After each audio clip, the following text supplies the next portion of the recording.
नमस्कार, मी गौरी सारंग महाराष्ट्र नेक्स्ट मध्ये तुम्हा सगळ्यांचं स्वागत करते। बघूयात आठवड्याभरातील काही महत्त्वाच्या बातम्या। मुंबईतील नायगाव बीडीडी चाळीतील रहिवाशांची स्वप्नपूर्ती झाली आहे। नायगाव बीडीडी पुनर्विकास प्रकल्पाच्या पहिल्या टप्प्यातील 864 सदनिकांचं वाटप मुख्यमंत्री देवेंद्र फडणवीस, उपमुख्यमंत्री एकनाथ शिंदे, उपमुख्यमंत्री सुनेत्रा पवार यांच्या हस्ते करण्यात आलं। 500 चौरस फुटांच्या 2 BHK घरांच्या चाव्या या दरम्यान सदनिका धारकांना देण्यात आल्यात। कुठल्याही खासगी बिल्डरला लाजवेल अशा पद्धतीचं बांधकाम हे या सगळ्या पुनर्विकासाचं झालेलं आहे। सगळ्या प्रकारच्या एम्युनिटीज या त्या ठिकाणी देण्याचा प्रयत्न आपण केलाय। 2029 पर्यंत 100% सगळ्या घरांच्या चाव्या या आपल्याला त्या ठिकाणी द्यायच्या आहेत। आता बीडीडी चाळीत राहणारे आपले सगळे लोक टॉवर मध्ये राहणार आहेत। मेंटेनन्स टॉवर म्हटलं की मेंटेनन्सचा प्रश्न येतो, पण 12 वर्ष मेंटेनन्स म्हाडा करणार आहे। 12 वर्षाचं टेन्शन तुमचं घालवलेलं आहे, त्यामुळे टेन्शन फ्री होऊन तुम्ही घरात राहायला जा। पुणे आणि पिंपरी चिंचवड परिसरात भविष्यात 200 किलोमीटरचं मेट्रोचं जाळं उभारण्याचं नियोजन असल्याची माहिती मुख्यमंत्री देवेंद्र फडणवीस यांनी दिली आहे। पुण्यात मेट्रो भवनचं उद्घाटन मुख्यमंत्र्यांच्या हस्ते करण्यात आलं, त्या दरम्यान ते बोलत होते। या कार्यक्रमाला उपमुख्यमंत्री सुनेत्रा पवार यांच्यासह मान्यवरांची उपस्थिती होती।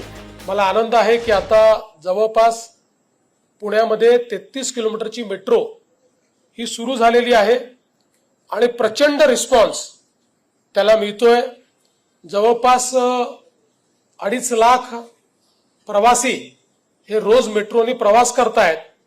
त्यामुळे मला असं वाटतं की पुणेकरांनी मेट्रो स्वीकारलेली आहे, पुणेकरांना मेट्रो आवडलेली आहे आणि पुणेकर मेट्रोचा वापर देखील करतायत। या मेट्रो भवनाचे आणखी एक वैशिष्ट्य म्हणजे इथं तंत्रज्ञान, कार्यक्षमता आणि पर्यावरणाचा सुंदर संगम साधण्यात आलेला आहे। महामेट्रोच्या वतीनं उभारण्यात आलेले हे पुणे मेट्रो भवन केवळ प्रशासकीय मुख्यालय नाही, तर आधुनिक पुण्याच्या प्रगतीचे आणि दूरदृष्टीचे प्रतीक आहे असं म्हटलं तरी अतिशयोक्ती ठरणार नाही। कृत्रिम बुद्धिमत्ता म्हणजेच एआयचा वापर करून येत्या 10 वर्षात कृषी क्षेत्रात आमूलाग्र बदल करण्यात येतील अशी ग्वाही मुख्यमंत्री देवेंद्र फडणवीस यांनी दिली आहे। एआयच्या मदतीनं 25% उत्पादन खर्च कमी करून उत्पादनात 50% वाढ होत असल्याचंही मुख्यमंत्री फडणवीस यांनी सांगितलं।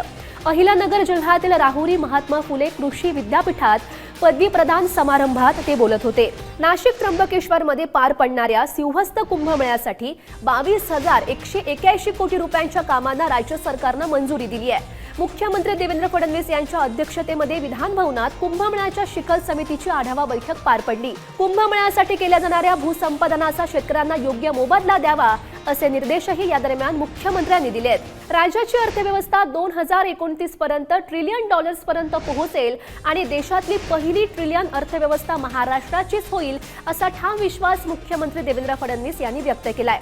विधानसभेमध्ये अर्थसंकल्पावरील चर्चेला उत्तर देताना ते बोलत होते। स्थिर किमतीचा जर आपण विचार केला तर आपण 2029 मध्येच ट्रिलियन डॉलर इकॉनॉमी होऊ, पण आपल्याला ॲक्च्युअल आजचा जो रेट आहे याचा विचार केला तर कदाचित 30 मध्ये 31 मध्ये आपण हे पूर्ण करू, कारण एखादं वर्ष मागे पुढे होईल। देशातला पहिला ट्रिलियन डॉलर अर्थव्यवस्था पहिली देशातली महाराष्ट्रच होणार।